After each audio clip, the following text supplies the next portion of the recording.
प्रिय मित्रों, स्वागत है आपका आपके अपने चैनल स्टडी विद प्रदीप पे। हम लोग बायोलॉजी की क्लासेस कर रहे हैं, जिसमें मैं आपको बता दूं बायोलॉजिकल क्लासिफिकेशन हम लोग पढ़ रहे थे। किंगडम मोनेरा हमने डिस्कस किया था। किंगडम मोनेरा में आज हम लोगों को जो पढ़ना है किंगडम मोनेरा के अंतर्गत वो है bacterial cell structure. Bacteria cell structure के बारे में आज हम लोग चर्चा करने वाले हैं। यह वीडियो नीट अभ्यर्थियों के लिए, टीजीटी, पीजीटी और जीआईसी लेक्चरर के लिए बहुत महत्वपूर्ण है। यदि आप नहीं देखते तो प्रत्येक दिन यह क्लास देखा करें। आने वाले भविष्य में इसमें आपकी सभी क्लासेस और सभी चीज़ें आपके प्रोवाइड कराई जाएंगी, जो आपके एग्जाम की दृष्टि से बहुत महत्वपूर्ण है।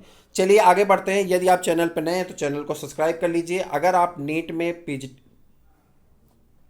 टीजीटी में पीजीटी में रजिस्ट्रेशन करवाना चाहते हैं तो ये नंबर दिया गया 8004109989। इस नंबर पर आप हमें व्हाट्सअप करके अपना रजिस्ट्रेशन सुनिश्चित करा सकते हैं, जो आपके लिए फ्री है। चलिए, बैक्टीरियल सेल स्ट्रक्चर। बैक्टीरिया के सेल के बारे में आपने देखा होगा। मैंने आपको शुरू में बताया था बैक्टीरिया क्या होते हैं। प्रोकैरियोटिक होते हैं, यानी इसमें न्यूक्लियस नहीं पाया जाता है। ये सारी चीज़ें, बेसिक चीज़ें आप जानते हैं। ये है बैक्टीरिया, और बैक्टीरिया के कुछ पार्ट हैं। उस पार्ट से आपसे प्रश्न पूछे जाते हैं। उन्हीं क्वेश्चन को कवर करने के लिए हम लोग इस क्लास को करने चल रहे हैं। ठीक है, एक एक चीज़ों को यहाँ पे ध्यान से देखेंगे और पढ़ने का प्रयास करेंगे। मैंने आपसे कहा था कि आप एनसीईआरटी पढ़ते रहिए। यदि आप पढ़ते हैं तो अच्छी बात है, नहीं पढ़ते हैं जरूर पढ़ते रहें। और टीजीटी पीजीटी जो हमारे फ्रेंड्स हैं उनसे मैं रिक्वेस्ट करूंगा कि वो लोग सुपर ऑब्जेक्टिव सीरीज जरूर देखा करें, जिससे उन्हें बहुत बेनिफिट होने वाली है। चलिए स्टार्ट करते हैं बैक्टीरियल सेल को। यहाँ से देखिए, a bacterial cell show the following structural feature. Bacterial cell के अंदर विभिन्न स्ट्रक्चरल फीचर आते हैं। अनेक प्रकार के स्ट्रक्चरल फीचर वहाँ पे दिखाई पड़ते हैं। कौन कौन से हो सकते हैं, एक एक करके चर्चा करने वाले। सबसे पहले the slime and the capsule. जो पहली हेडिंग आपकी है the slime and the capsule, इसके बारे में चर्चा करेंगे। किसका बना होता है? ग्लाइकोकैलेक्स का बना होता है। किसका? ग्लाइकोकैलेक्स का बना होता है। यहाँ पे देखिए स्लाइम एंड कैप्सूल, ये है स्लाइम और कैप्सूल। तो यहाँ कैप्सूल है, इसके ऊपर कभी कभी इसी को स्लाइम भी कहते हैं। कैसे कहते हैं अभी हम आपको बताने वाले। चलिए देखते हैं। Slime is the gelatinous substance. Gelatinous मतलब जेली जैसा चिपचिपा पदार्थ होता है। Substance secreted by the protoplasm. कहाँ से बनता है? प्रोटोप्लाज्म से बनता है। एंड डिपॉजिटेड मतलब जमा हो जाता है ओवर द सेल। किसके ऊपर? सेल के ऊपर। कह रहा स्लाइम एक प्रकार का पदार्थ है जो किससे बनता है? प्रोटोप्लाज्म से बनता है। और सेल के ऊपर क्या होता है? डिपॉजिट होता चला जाता है। किसके? सेल वॉल के ऊपर। सेल वॉल के ऊपर डिपॉजिट होता चला जाता है in the form of loose gelatinous sheath, और एक जिलेटिनस शीथ का निर्माण करता है, जिसे हम लोग स्लाइम लेयर कहते हैं। फिर से देखते हैं, the slime layer and capsule के बारे में चर्चा करेंगे। Slime layer is the gelatinous substance, एक प्रकार का जेली लाइक पदार्थ होता है जो प्रोटोप्लाज्म द्वारा सिक्रीट किया जाता है। प्रोटोप्लास्ट से सिक्रीट होता है। किससे सिक्रीट होता है? प्रोटोप्लास्ट से सिक्रीट होता है। किससे? प्रोटोप्लास्ट से सिक्रीट होता है। एंड डिपॉजिटेड, और डिपॉजिट किया जाता है किसके ऊपर? सेल वॉल के ऊपर डिपॉजिट कर दिया जाता है। किसके ऊपर? सेल वॉल के ऊपर डिपॉजिट कर दिया जाता है। फ्रॉम द लूजन जिलेटिनस शीथ, और एक जिलेटिनस शीथ का निर्माण कर लेता है, कॉल्ड स्लाइम लेयर। इसी को हम लोग स्लाइम लेयर कहते हैं। It is usually composed of polysaccharide. ये किसका बना होता है? पॉलीसेक्राइड का बना होता है। किसका बना होता है? पॉलीसेक्राइड का फॉर्मेशन होता है, पॉलीसेक्राइड का बना होता है। किसका बना होता है? पॉलीसेक्राइड का बना होता है। इट इज कंपोज्ड ऑफ, या it is form of, it is made up of, जो भी कहते हैं, किसका बना होता है? पॉलीसेक्राइड का। याद रखिएगा किसका बना होता है? पॉलीसेक्राइड का। मैंने आपको बायोकेमिस्ट्री जब पढ़ाऊंगा मैं आपको तो बताऊंगा कि बायोकेमिस्ट्री में जब आप कार्बोहाइड्रेट पढ़ेंगे तो कार्बोहाइड्रेट को क्या कहा जाता है? सैकराइड कहा जाता है। सैकराइड मीन्स होता है मीठा पदार्थ। सैकराइड मीन्स क्या होता है? मीठा पदार्थ। तो सैकराइड में जैसे आप जाएंगे, सैकराइड को तीन भागों में बांट दिया गया है। ठीक है, क्या कहते हैं? मोनोसैकराइड, डाइसैकराइड और ट्राइसैकराइड। ठीक है, यहाँ से मोनोसैकराइड, डाइसैकराइड या उसको ओलिगोसैकराइड कहते हैं। मोनोसैकराइड, ओलिगोसैकराइड और ओलिगोसैकराइड बाद पॉलीसैकराइड। जो पॉलीसैकराइड होते हैं, पॉलीसैकराइड तीन प्रकार के होते हैं। कितने प्रकार के होते हैं? तीन प्रकार के। दो प्लांट से मिलते हैं और एक कहाँ से मिलता है? एनिमल से मिलता है। एक को कहते हैं सेलुलोज, ठीक, और दूसरे को क्या कहते हैं? सेलुलोज। दूसरे को क्या कहते हैं? जल्दी बता दिए। Cellulose, starch. और जो एनिमल से मिलता है, ये दोनों प्लांट से मिलते हैं, और जो एनिमल से मिलता है उसको क्या कहा जाता है? जल्दी से बता दीजिए। उसको ग्लाइकोजन कहा जाता है। तो हम लोग चर्चा करेंगे डाई, वहाँ से ओलिगोसैकराइड से बहुत सारे डाइसैकराइड आता है, उसमें ट्राइसैकराइड आता है, टेट्रासैकराइड आता है। वहाँ से बहुत सारे प्रश्न पूछे जाते हैं। सबके बारे में हम लोग बायोकेमिस्ट्री जब पढ़ेंगे तो उसमें पढ़ेंगे। बस आपसे एक रिक्वेस्ट है कि एनसीईआरटी आप जितनी बार पढ़ सकते हैं पढ़ते रहिए, आपको बहुत बेनिफिट होने वाली। मेरी बात आप विश्वास कर लीजिए।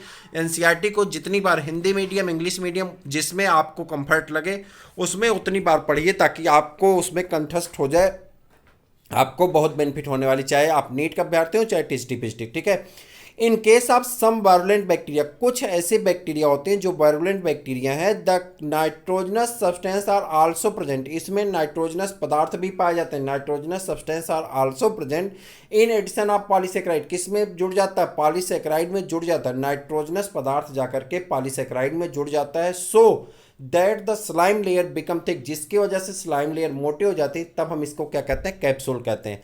अब क्लियर हुआ स्लाइम लेयर और कैप्सूल में क्या अंतर है। जब सिर्फ और सिर्फ पॉलीसेक्राइड का बना होता है तो उसे स्लाइम लेयर कहते हैं, और जैसे ही इसमें कुछ वायरुलेंट बैक्टीरिया नाइट्रोजन फिक्सेशन करके या नाइट्रोजन के माध्यम से पॉलीसेक्राइड को गाढ़ा करके मोटा बना देती हैं, उसी को हम लोग क्या कहते हैं, कैप्सूल कहते हैं। क्या कहते हैं, कैप्सूल कहते हैं। क्लियर हो गया, मुझे उम्मीद है कि आपको क्लियर हो गया। The capsule is usually found in parasitic form, ज़्यादातर कैप्सूल किस में पाया जाता है, पैरासाइटिक फॉर्म में जो बैक्टीरिया पाई जाती है उन्हीं में पाया जाता है, उन बैक्टीरियो में पाया जाता है जो ज़्यादातर कैसा होता है, पैरासाइटिक फॉर्म में पाई जाती हैं उन बैक्टीरियो में। जैसे बैसिलस एंथ्राक्स, बैसिलस एंथ्राक्सिस, इसका काम क्या है, एंथ्राक्स नामक डिजीज देता है, ठीक है।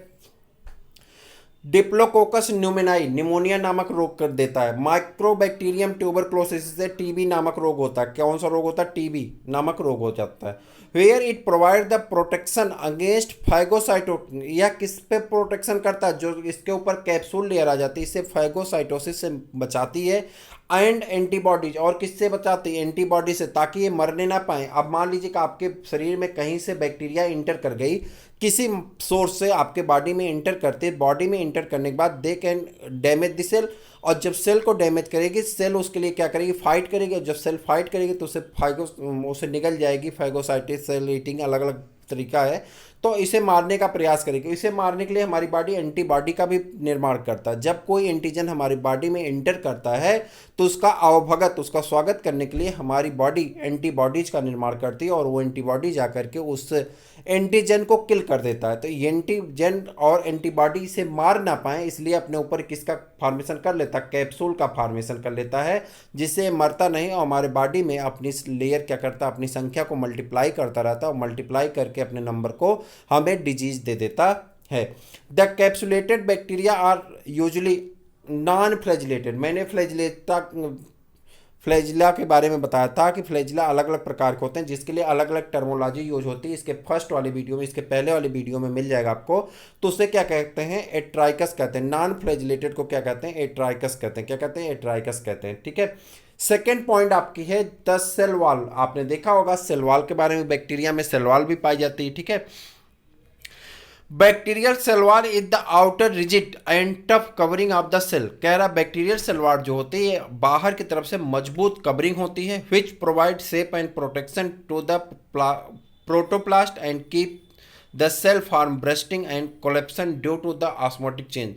कह रहा है यह इसके फटने से और इसके आपस में कोलेप्स करने से बचाने का काम करता है। इट रेंज ऑफ थिकनेस, इसकी रेंज जो थिकनेस की होती है वो 50 to 100 एंगस्ट्राम होती, कितना 50 to 100 एंगस्ट्राम की होती है। आगे बढ़ जाएंगे, 50 to 100 एंगस्ट्राम की होती, आगे बढ़ जाएं। Chemically cell wall consist of, आपसे पूछा जाता है सेल वॉल किसकी बनी होती है, बैक्टीरिया की। Chemically cell wall consist of acetyl glucosamine, acetyl glucosamine, acetyl muramic acid and peptide chain of 4 or 5 amino acid which नहीं, all these chemicals together form a polymer called peptidoglycan. आपको यही एक नाम याद रखना है कि सेल वॉल किसकी बनी होती है, पेप्टिडोग्लाइकान की बनी होती है। आपका आंसर हो जाएगा, आप फिक्र ना करें, आपका बस यही एक चीज़ याद रखेंगे, पेप्टिडोग्लाइकान, तो आपका आंसर हो जाएगा। हम लोग नीट फाउंडेशन के क्लासेस को स्टार्ट कर रहे हैं, नीट फाउंडेशन की, ठीक है। नीट फाउंडेशन की क्लास आपकी स्टार्ट हो रही है, जिसमें बायोलॉजी आपको फ्री में प्रोवाइड कराई जाएगी। बायोलॉजी की सभी क्लासेस, पीडीएफ नोट्स, उसके एमसीक्यू, उसके सुपर ऑब्जेक्टिव, उसके प्रीवियस ईयर पेपर, सारी चीज़ें बायोलॉजी के, यानी 90 मार्क जो आपका 51 पूरे बायोलॉजी का, चाहे वो 45 क्वेश्चन जूलॉजी के, 45 क्वेश्चन आपके बॉटनी के, पूरे नीट की क्लासेस आपकी फ्री में स्टार्ट की जाने वाली है। रजिस्ट्रेशन बहुत जल्द शुरू होगा, जुलाई से क्लासेस आपकी स्टार्ट की जाएंगी, 1 साल का कोर्स होगा, और इसके बारे में सारी जानकारी आपको बताई जाएगी, ठीक है। तो आप चैनल पे बने रहेंगे तो सारी चीज़ें आपको मिलती रहेंगी। सम सेल वॉल आप gram positive bacteria is much thicker, कह रहा कुछ सेल वाले ऐसे होते हैं ग्राम पॉजिटिव बैक्टीरिया की, ये थिकर होती हैं एंड कंटेन लेस लिपिड, और बहुत कम लिपिड रखती हैं, are compare to that of gram negative bacteria. The enzyme lysozyme can dissolve the bacterial cell wall, कह रहा है लाइसोजाइम जो होता है यह बैक्टीरियल सेल वॉल को डिजॉल्व करने की क्षमता रखता है। ठीक, थर्ड पॉइंट है आपकी बैक्टीरियल सेल में plasma membrane. Each bacterial cell has plasma membrane, सभी बैक्टीरिया सेल अपने ऊपर प्लाज्मा मेम्ब्रेन रखती हैं, situated just internal of the cell wall, जो सेल वॉल के नीचे पाई जाती है। यदि आपके पास 2019 और 20 की बुक होगी, 19 और 20 की, तो वहाँ पे इस पोर्शन में सेल वॉल वाले प्लाज्मा मेम्ब्रेन वाले बैक्टीरियल प्लाज्मा मेम्ब्रेन वाले पोर्शन में थोड़ा सा एनसीईआरटी में मिसप्रिंट हो गया है कुछ बुकों में, हालांकि नई बुक में उसमें संशोधन कर दिया गया, तो आप जाकर के उसे मिला लीजिएगा। जो सेल प्लाज्मा मेम्ब्रेन होती है सेल वॉल के नीचे पाई जाती है, वहाँ पे ऐसा लिखा है सेल वॉल के ऊपर पाई जाती है। ये थोड़ा सा हिंदी वाली बुक में ट्रांसलेशन में वहाँ पे प्रॉब्लम हो गई, तो उसको आप सही कर लीजिएगा।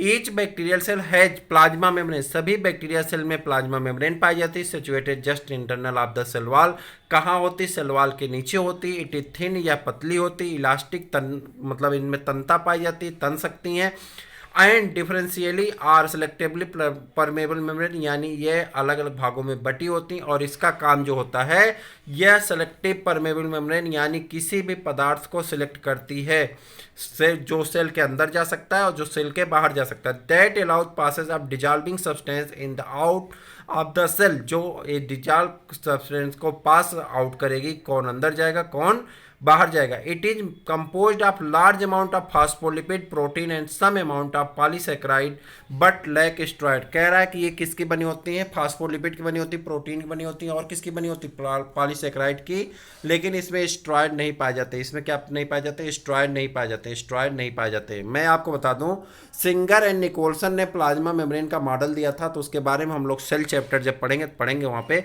सिंगर और निकोलसन के बारे में। सिंगर और निकोलसन ने प्लाज्मा मेम्ब्रेन का मॉडल दिया था, जिन्होंने बताया था प्लाज्मा मेम्ब्रेन कैसी होती है, फास्फोबाइलिपिड लेयर की बनी होती है, और उसके बाद उन्होंने एक बात और बताई थी प्लाज्मा मेम्ब्रेन कैसी होती है, सिलेक्टिव परमेबल मेम्ब्रेन होती है।